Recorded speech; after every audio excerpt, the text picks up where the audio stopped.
Zdravo, dobrodošli v moji družbi, znova dobrodošli v Daj začnimo teden z Livisorom. Zadnjič v letu 2025 govorimo o portalu 1.1. A si tudi vam zdi, da običajno veliko pozornosti polagamo 10., 10., 11., 11. Prvi dan leta pa včasih nekoliko spregledamo? Torej, 1.1.2026 nosi vibracije leta 1, nosi vibracije meseca 2 in nosi vibracije dneva 3. To v praksi pomeni, da se nas sreča drži, ki nas podpira pri tem, da naredimo prvi korak, da naredimo nekaj novega, da naredimo nekaj, kar je povezano z napredkom, se pravi, ali zelo močna energija preboja, recimo, da zelo napredujete v službi, recimo, da se vam nekaj zelo posreči na športnem področju, da poderete svoj lastni rekord. Oziroma, da se odločite za novo karierno pot, za nov šport, za nekaj popolnoma novega. Se pravi, 1.1. letos nas zelo močno podpira pri tem, da poslušamo svojega notranjega otroka, svoje tiste najbolj čiste, priste, prvinske, avtohtone, avtentične želje, tisto, na kar smo morda že pozabili, tisto, na čemer smo obupali. Torej, 1.1. naj bo resnično en dan, v katerem ne bomo samo zdravili mačka, ampak bomo predvsem poslušali sebe. Če bi prišel dedek Mraz in vam 1.1. ob 1. zjutraj in 11 minut rekel, kaj pa bi ti, kaj je tisto, kar bi kot iz topa izstrelili? In ali resnično bi izstrelili tisto, česar si najbolj želite, pa morda najmanj verjamete. Torej, ob 1 uri in 11 minut zjutraj je tak magični trenutek, v katerem si zaželite nekaj prav posebnega. Vsekakor pa je to dan, v katerem je potrebno poslušati sebe. Se pravi, kaj je tisto, česar si vi želite, in kaj je tisto, kar pravzaprav vam prinaša napredek. Kaj je tisto, kar za vas simbolizira korak naprej? A veste, če jaz ful obvladam španščino, potem korak naprej zame po vsej verjetnosti bo drugačen kot za vas, če je ne znate. Kaj je tisto, kar vam pomaga biti bolj samostojni, predvsem pa bolj vi? Govorimo o energiji posameznika, govorimo o energiji unikata, o tem sem govorila tudi v januarski napovedi. Torej, dragi moji, kaj je tisto, kar vrača moč vam nazaj v roke? Kaj vam je zdaj prišlo na misel? Jaz iskreno upam, da je bil odgovor jaz.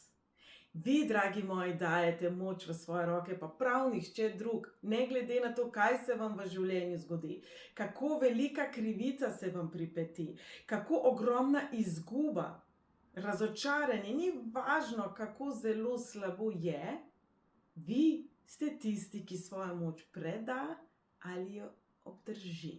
Torej, dragi moji, ne reagirati. Ne biti, zdaj, ko pa je ta oseba to naredila, bom tudi jaz. Zdaj, ko se je pa to zgodilo, bom pa jaz tako. Ne, to ni moč. To tudi slučajno v resnici ni moč. Kaj je tisto, česar si želite, ne glede na to, kaj bodo sosedi rekli, ne glede na to, koga boste razočarali, ne glede na to, ali je sploh izvedljivo? Ker, veste, marsikaj ni bilo izvedljivo, ko sem se jaz rodila, pa je zdaj del vsakdana. In to velja za vse nas. Torej, dragi moji, naj bo 1.1. en tak res magičen dan, v katerem se spomnimo, da v bistvu pojma nimamo, ali nam bo v življenju uspelo ali ne. Definitivno nam pa ne bo, če ne bomo poskusili. Torej, 1.1. naj vrača moč nazaj v vaše roke, osredotočite se nase.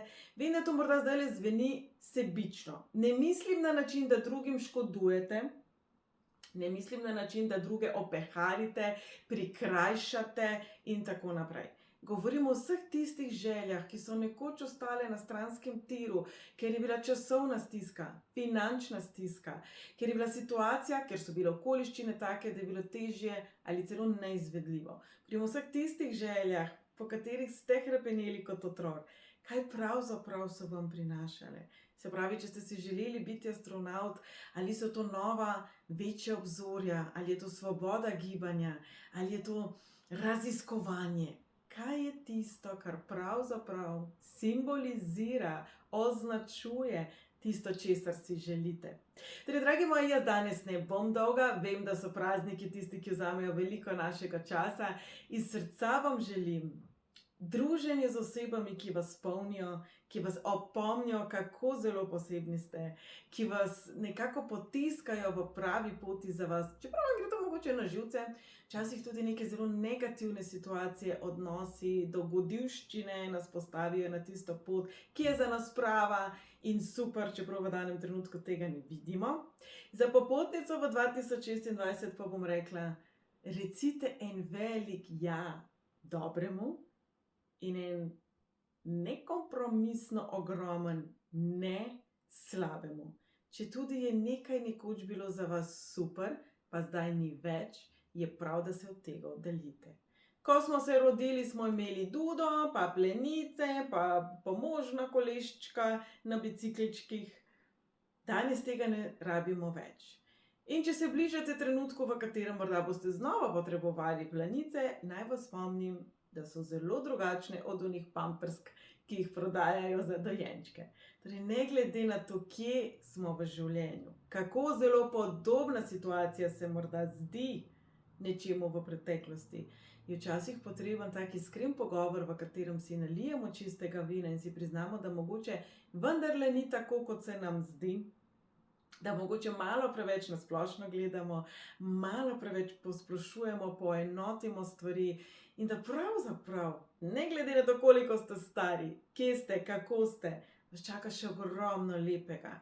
Ampak 2026 bo reklo, samo če boš proaktiven oziroma proaktivna. Se pravi, dragi moji, čudovit 1.1. vam želim. Naj bo namenjen preboju, naj bo namenjen koraku naprej, naj odpira vrata v novo leto, leto novih začetkov, nov 9-letni cikel se nam odpira, se nam obeta. Za Slovenijo bodo to dnevi, ki bodo nekoliko negotovi, dnevi, ki nam prinašajo zelo veliko eksotike, sprememb, nihanj, vpliva mladih, marsikaj nepričakovanega. Zato je zelo pomembno, da predvsem v Sloveniji ohranjamo svoj fokus, da vemo, kdo smo, kje so naše meje in da to, da imam jaz nekje mejo, pomeni, da če jo nekdo prekrši, grem. Velikokrat v teoriji rečemo, jaz pa že ne bi imela nasilnega partnerja, pa potem veliko žensk tudi potem, ko pride do fizičnega nasilja, daje drugo, tretjo, šesto, 10. priložnost. Ne želim se zdaj jaz opredeljevati, kaj prav in kaj ne, ampak želim ta primer uporabiti, ker je zelo plastičen. Če ste se odločili in je vaša meja, da nasilja pa ne, potem pri prvem znaku nasilja gremo, ne čakamo, da končamo na urgenci. In velikokrat v odnosih tiste prve trenutke ne odreagiramo tako zelo odločno in velikokrat potem na drugi strani oseba ali situacija ali odnos, a veste, dobi drugačen predznak, kjer ni bilo primernih posledic. Torej, dragi moji, ne bom vam več pamet solila, jaz vam želim eno leto, v katerem odločno rečete ne vsemu temu, kar za vas ni dobro, čeprav vas morda druge ne razumejo ali morda pri tem celo ne podpirajo, pomembno je, da vi podpirate sebe. In jaz vam želim leto čudežev, tistih pravih poti za vas, tistih čudežnih, lepih trenutkov in ob koncu bom rekla takole, obnašajte se do sebe, kot bi se do vas obnašal vaš največji oboževalec ali oboževalka. Bodite svoj najboljši prijatelj, prijateljica. Bodite nekdo, ki vas sebe rada, na najbolj zdrav in zrel način možno, kajti tako boste priklicali osebe, ki bodo tudi vas ljubile, sprejemale, podpirale na zdrav in zrel način. Predvsem pa boste sami sebi, življenju, vesolju, Bogu, okolici sporočili, da ste vredni zrele, zdrave, dobre, tople ljubezni. Dragi moji, naj 1.1. odpre vrata v najlepšo možno izvedbo vas.